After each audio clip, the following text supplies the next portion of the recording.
Hey Bridge, it's Andy here. I just wanted to take a few minutes and share some of my thoughts on how on earth are we supposed to live life in the midst of coronavirus in 2020. You know, this was the year that we even said as a church we were going to do everything we could to see clearly, and then all of a sudden April is on the horizon and here we are feeling like nothing is clear.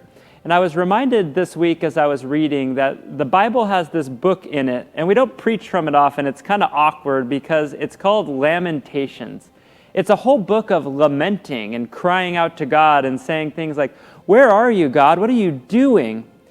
And Lamentations always ends with these long-winded complaints and curiosity about, "Where are you, God?" And then it lands on the character of God, that the writer of Lamentations says, "You know what, I don't see you right now, but I know that you've always been faithful."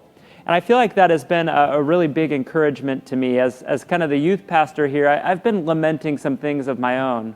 I've been lamenting students who are texting me and saying, "You know what, will you pray for me? I'm really bummed out because I don't think I'm going to get to graduate high school like everybody always graduates high school," or, "You know, I'm going to miss out on these dances." And I've had people tell me, "You know what, we've had to cancel our wedding and we're going to have to just do a backdoor ceremony when the time comes." And you know what, I've been feeling like this grief about it. And I'm realizing that God, even if we can't see exactly how God is going to come through, that God is going to come through. Practically in our own home, Natalie and I have been reminding each other that the things that were important before coronavirus are still important now. Some of the things that originally I thought, "Oh no, what am I going to do?" is before coronavirus, I had just started to get in a habit of doing exercises more frequently. I've been going to the gym and trying to take my physical health a little more seriously, and I felt like, man, what a speed bump. And I was reminded that there are so many resources on the internet. There's people doing Instagram live workouts, and you can get in there, you can do some push-ups and some sit-ups, and you can still pursue those things. The things that were important before are still important now. Some of the things that I feel like we're taking advantage of are these times with our little family, just the three of us. You know, our 1-year-old, he goes to bed pretty early, and we often put him to bed before we eat dinner. But in this season, we've decided, you know what?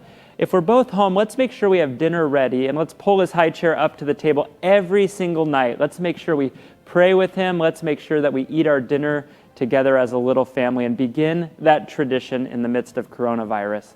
So my encouragement to you in this season is to take some time to recognize that you might be grieving some things, some losses.